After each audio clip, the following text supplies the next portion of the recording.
imam to čar, da vas lahko pozdravljam pri vas doma, nekaj nas je seveda pa šlo tudi od drugod, nekaj Brežičanov, tako da evo, mednarodno udeležba se temu reče, tudi preko mej, občinskih in deželnih. Zelo sem vesela, da ste si vzeli čas za dogodek. Gre v bistvu za dogodek kot del Dneva evropske kulturne dediščine, to je akcija že 34. leto poteka, ko pač lični pripravimo tudi zelo raznovrstne dogodke, tam, kjer recimo delujemo, ali pa tudi tako, kot je danes, ko smo prišli v Črnečo vas, kjer smo veseli, da lahko sodelujemo pri tem procesu oživljanja te vaše šole, ki ste jo res izjemnim delom in trudom in vsem, kar ste vložili vanjo, ustvarili sami vaščani. Mi smo pa zdaj vstopili v to, da bomo skupaj pa naredili eno tako zanimivo skupnostno zbirko. Tako da danes smo vam prišli pokazati en delček tega, kar pripravljamo. Še vedno upamo, da bo ta otvoritev bolj kmalu. Malo ni več odvisno od nas, mi smo svoj del načelno naredili. Zdaj čakamo še druge izvajalce, pa jaz upam, da bo. No, gre pa za Dneve evropske kulturne dediščine, ki so posvečeni letos kulturnim potem, mreženju in povezovanju. Se pravi, nekim točkam, ki so povezane, ki so premrežene, ki so zato na voljo drugim, ker so povezane. Tako da tudi ta naša Črneča vas je zelo pomembna točka v tem dediščinskem krogu, ki ga naš muzej, Posavski muzej Brežice, soustvarja že 75 let. Letos praznujemo to obletnico. Leta 1949, 26. junija, je bil ustanovljen naš muzej, dobil je mesto v Brežiškem gradu.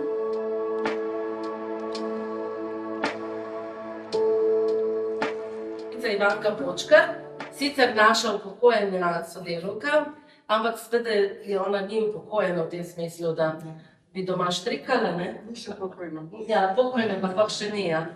Ampak smo jo prosili, da nam pač pri tem pomaga, tako da ona je zdaj najbrž že videli, ker je hodila okrog vas in z vami naokrog. Tako da bo na kratko povedala, kaj si je to zbrala, kaj nas čaka. Njeno delo je že opravljeno in pripravljeno. Se pa ne bo nikoli končalo, ker vedno nekaj novega.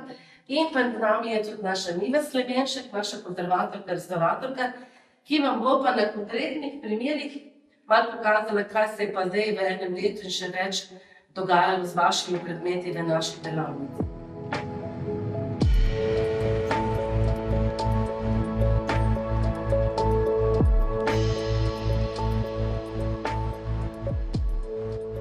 Vedno spomnim, kako so mi tukaj ljudje pripovedovali, koliko časa so jo nosili v brentah, od zelo delaš izrazov izbiro. In to se mi zdi tako nepojemljivo, leta 1974, še ne šel v domoč v ta kraj in kakšno težko življenje je pravzaprav bilo. Jaz moram reči, da sem strašno vesela, da sem prišla v Črnečo vas, kjer sem bila sicer že pred 12 leti prvič, ampak tukaj sem je odkril en čist nov svet, ki me je zacunkril. Ja, res, in ljudje. Ljudje ste me vsi sprejemali tako lepo in ste tako krasno odgovarjali na vsa moja nešteta vprašanja. Za vsako vprašanje sem dobila odgovor, pomagali, da je bil, tega pa ne vemo. Ja, res je. Zelo ste me obogatili. In tukaj sem si napisala en stavek, ker kdo drži, največja vrednost vsake skupnosti ste vi, ljudje. Izbirala sem si teme glede na predmete, ki smo jih določili ali izbrali, kakor je bilo mogoče. In sicer, je to malo prav? Ja. Najprej sem razpravljala o tem, ne bom vsega tega, kar sem pripravila, seveda, to bo vse kasneje. O Črnečanih in Črneči vasi, ne, kar nikakor ne moram prav izgovoriti. In pa še en stavek, zelo zanimiv je, gospod Rajko, pa ga znate? Ja. Tam gor na Krčiču je jedna velika petina. To že nekaj sem jaz zdaj spet težko, se pravi, vam rabim pripovedovati, vam težko pripovedujem, ko mi uidejo besede, ne morem vam povedati po črneško, ne. Ker smo tujci tudi.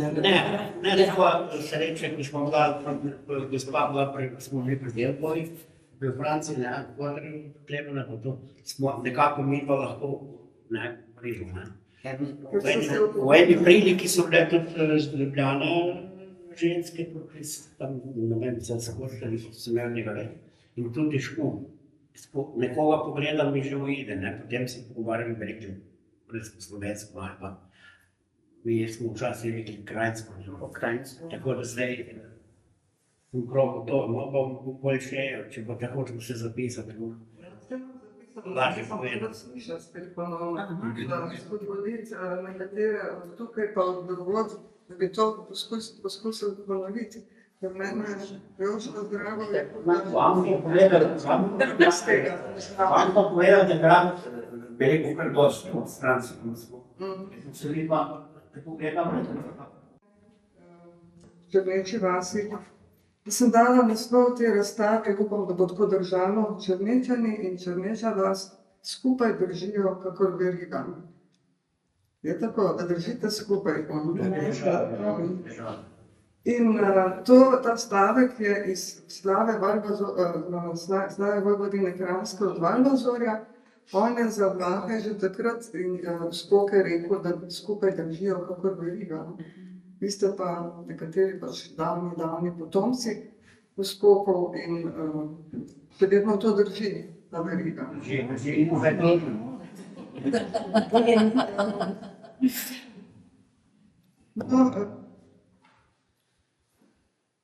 Po jeziku imam precej, sem se malo razpisala, ker me navdušuje to, kako ste ponosni na svojo govorico.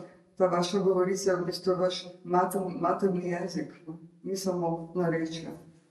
In je treba biti res ponosni na to, da se še vzdržuje. Jaz vem, da se Jožko zelo trudi, da bi tudi njihovega Lijama naučil malega fantka, da bi govoril ali pa razumel vsaj. In razume, ne da?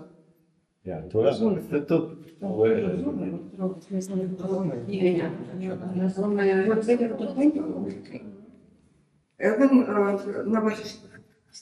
Teme sem zbirala tako glede na predmete in sem jih potem v 10 skupin dala in o tem pisala, o tem vas spraševala, iskala vire o tem, kako je v resnici to bilo, najbolj ste povedali resnico vi sami. In sem zbirala tudi izraze, s katerimi ste poimenovali te predmete in vsa opravila, ki ste jih počeli v vaših prednikov, trdem kmečkem delu, pa tudi vašem trdem kmečkem delu. Se mi je Jožko povedal, da je nič koliko košov gnoja znosil na ramah v vinograd. In njegova mama je povedala, da je nič koliko jarkov skopala, da se je, kako se reče tisto? Da se je gruba, ja. Tako da vsi ti izrazi bodo na voljo videti za vas in za druge, za vas itak, vi ste najboljše to razumeli. Potem grejo naprej te teme, glede na predmete v gospodinjstvu, ker je nekaj gospodinjskih predmetov in podnaslov tega bo postane otroški kruh, ker so že davno mame govorile, da so bile sadje otroški kruh in vi sami ste mi povedali, da ste sadje nosili s seboj in v šolo za malico in bilo je sadje tisto, kar niti ne toliko kruh, ker kruha niti ni bilo toliko, sadje je pa bilo. In sadje je bilo otroški kruh. V šoli sem menjala, tisti so bili tvoji. In kot je zapisal v svojem lepem pisanju Joško, prvo je bil glavni stroj pri hiši vol.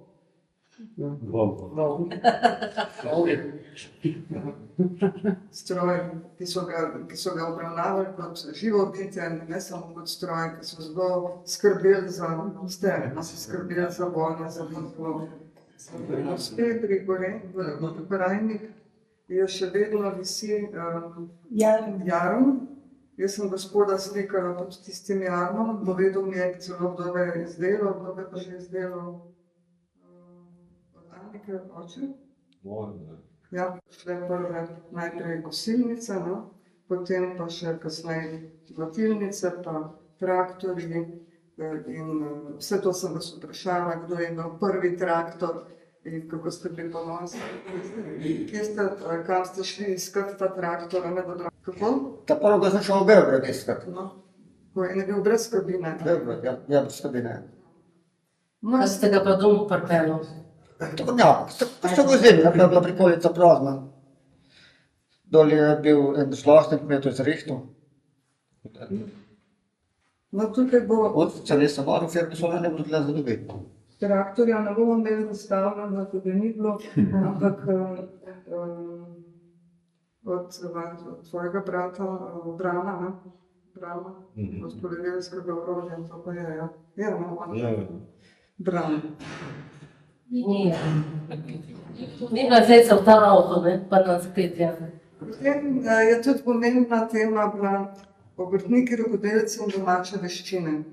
To je tudi vse povezano s kmetovanjem, z vinogradništvom, vse, kar se je dalo, se je izdelalo doma. Navsezadnje tudi trske, ker elektrika je prišla šele pozno tukaj v Črnečo vas in so morali znati izdelati trske, da so si svetili, ne.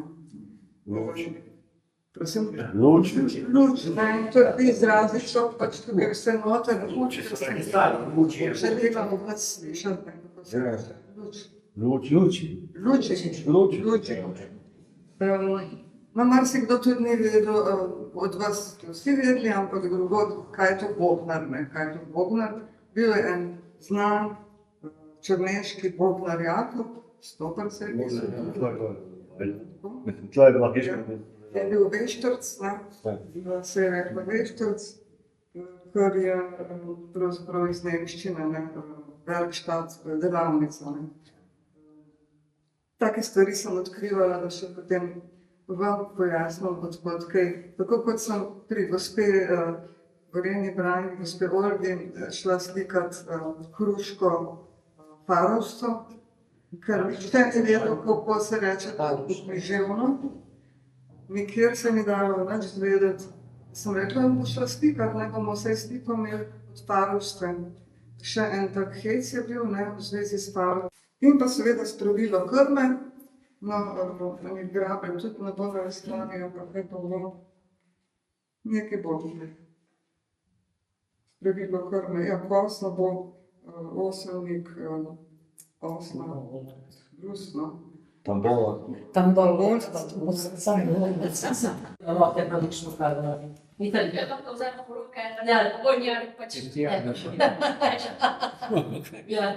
Prosim, Ive Slevenšek, naša modervatorka. No, najprej smo prišli pogledati, kakšno je sploh stanje predmetov in smo že takoj opazili, da so jih načeli že leseni črvički oziroma insekti. In smo se odločili, da moramo mi to nujno prej zapliniti, ker tudi za naše zbirke ni pametno, da prinesemo v delavnico in pol prinesemo še po celem terenu te insekte, ne. Ugotovili smo, da so ta dva tipa insektov bila napadla in sicer to sta bila trdoglavec in pa hišni kozliček. Hišni kozliček je bil samo na enem predmetu, na tem, ko ga bom gledala čisto na koncu, ker je zelo zanimivo. Potem smo se pa odločili, da bomo to mi zaplinili. Uporabili smo biocid. Nažalost se je tako. Nekoč v preteklosti so uporabljali veliko močnejše kemikalije za zaplinjevanje, danes ni bolj več tako, ker so ugotovili, da še vedno po 20-30 letih isto izhlapeva in lahko škoduje tudi obiskovalcem. To pomeni, ja, mi smo se zdaj insektov znebili, ampak je možno, da do čez 5 let zopet na insekt napadlo lesene predmete, ne. je bolj kratkotrajna zaščita. Tak ne pač žal je. No, in to je bilo spremljeno v moji sobici, kjer je bila učiteljica nekoč, če sem prav razumela. Tako. Več kot pol leta. Tako da so več čas. Ko smo mi to odvili, smo te pač večje insekte in manjše videli na tleh, smo bili zadovoljni, smo preverili, kaj je bilo notri, če je še nevarno. In se je izkazalo, da je bilo dobro zaplinjeno, z izjemo enega predmeta, ki smo ga potem še 3-krat zaščitili v muzeju tudi, ker so bili tam res trdovratni. Predmeti smo potem bili malce sitni, mogoče, ko se upravičujem banka. Želelo se je, da se vse konzervira, restaurira v enem letu. Na žalost, to ne gre. To je precej počasen proces in smo prosili, zelo upam, da se izlušči tiste najbolj bistvene predmete, ker vedno še lahko dodajemo predmete. Za razstavo pa mora biti nekaj bistvo. In tako smo izbrali iz tega 30 predmetov. 35 predmetov smo potem prišli pred 3 meseci, mislim, da iskati k vam nazaj. In potem smo jih v delavnici ponovno pregledali. Potem smo jih poločili na predmete, ki so v zelo dobrem stanju, tiste, ki potrebujejo aktivno konzervacijo in pa tiste, ki so potrebni za restauriranje. Moram priznati, da smo bili zelo veseli, ker je bilo več kot polovica samo za kurativno konzervacijo. Se pravi, so bili osnovni stvari, večinoma je bilo čiščenje, nečistoč ali pa še kakšno minimalno dopolnitev, stabilizacijo, nič kaj več. Druga polovica pa je bila bolj zahtevna in to so bili praktično vsi predmeti, ki so vsebovali tudi kovino ali kakšne druge materiale poleg lesa. Zakaj? Zaradi tega, ker pač kovina rada zarjavi. In če mi hočemo ohraniti predmete, to pomeni, da moramo to odstraniti, ker kislina sama iz kovinskih predmetov tudi vpliva na les sam in potem tudi razkraja hkrati les. To je za nas pomenilo, da smo vsak predmet dobesedno razstavili na prag faktorje, da smo lahko rjo odstranili. Vsak kos posebej smo zaščitili, očistili nečistoče, odstranili rjo, potem pa kovino zaščitili, zato je tudi ta ena tak malo bolj črna barva, če ste zdaj videli. To je zaščita staninov.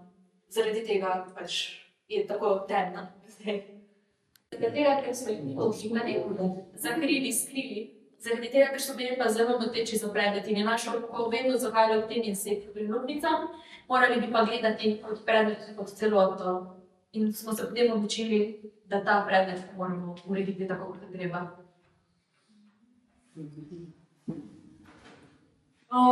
No, se gremo še v tem predmetu, ko sem pa prej omenila. Imate pa zelo zanimivo vintergo iz konzervatorsko-restauratorskega stališča, moram zelo priznati. Kot sem že omenila, ste imeli hišnega kozlička, ampak to je bil samo v vintergi.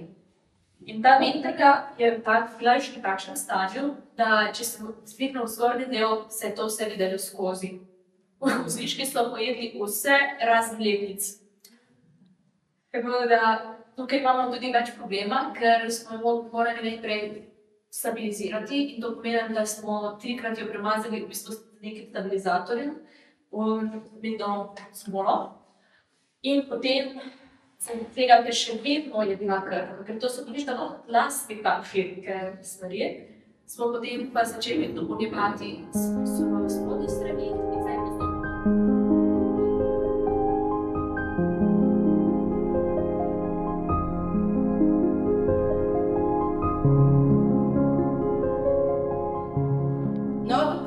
Zdaj smo pa v tem prostoru, ki bo, jaz upam, še ta mesec popolnoma preurejen, tako da je tudi zanimiva priložnost, da ga še pogledamo, preden ga preurejemo.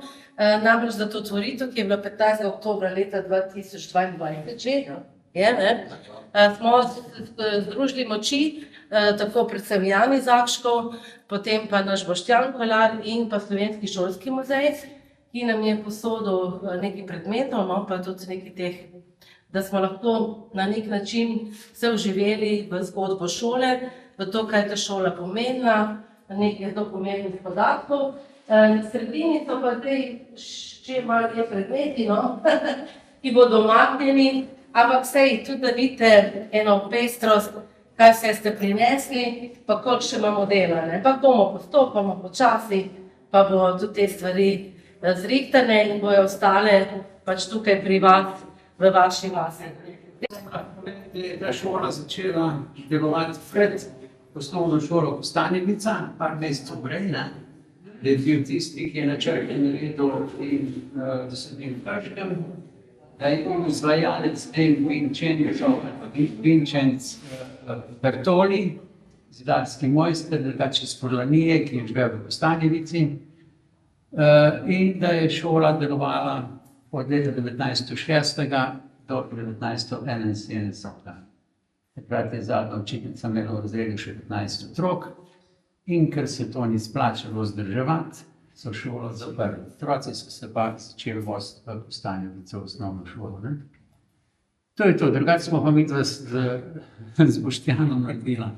Poleg smo naredila, on nekaj o zgodovini šole, jaz pa o dveh zadnjih učiteljih, pa mi pa stvari o kraju samem, o trgovini, ki je delovala, potem bombardiranju, potem smo pred malo govorili o Krnečanih in Čačarinih,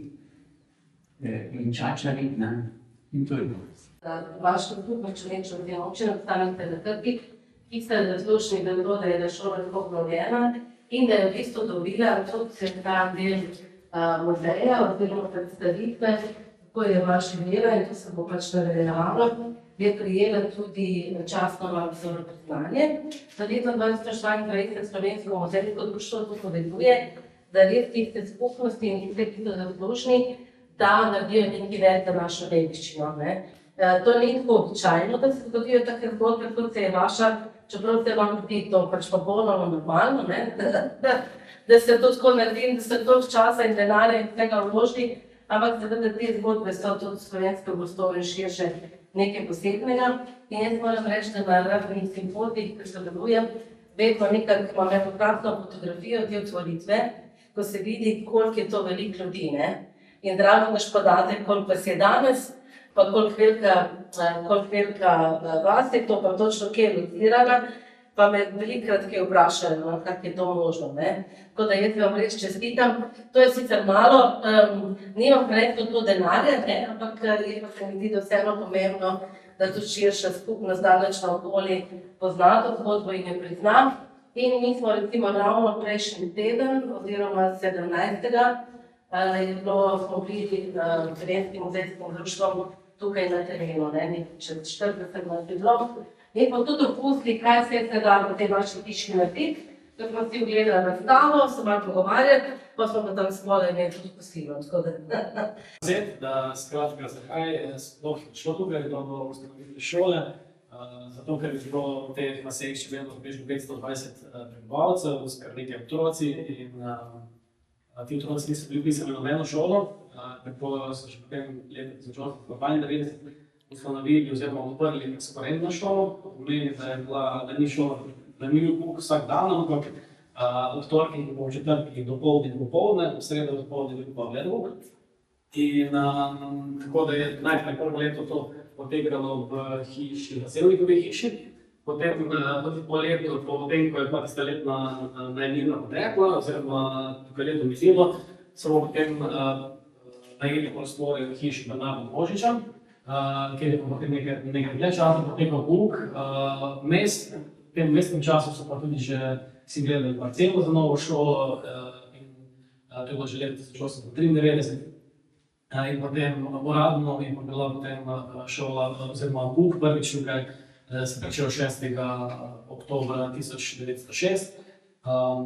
Tako da je med leti zelo različno bilo število otrok, nekaj časa je to število sploh naraščalo, tam 50-60, potem zopet začelo prvi upadati. Dobro nevire so nam to predstavljali zgodbe, namreč dogajalo se je, da je ponovadi popoldne, se prihajali otroci v istih oblačilih pouku, kot potem popoldne, njihovi brati oziroma sestre, ker se je videlo, da je bila precej velika revščina tukaj, zlasti po zimi, ampak so z veseljem otroci prihajali, ker so bili tudi na toplem, hkrati pa so izvedeli tudi še nove naučili. Zelo težki časi so bili v tem, ki so proti Indijani, drugo svetovno vojno, ker bilo okupiranje, takrat nekaj mesecev pa ne bilo. Potem zopet v drugi svetovni vojni so z njimi ponovno nadaljevali in vse do končne pregrede 1971-1972 je pouk tukaj potekal. Potem kasneje, potem so vsi ti otroci naprej se hodili v Stanico naprej.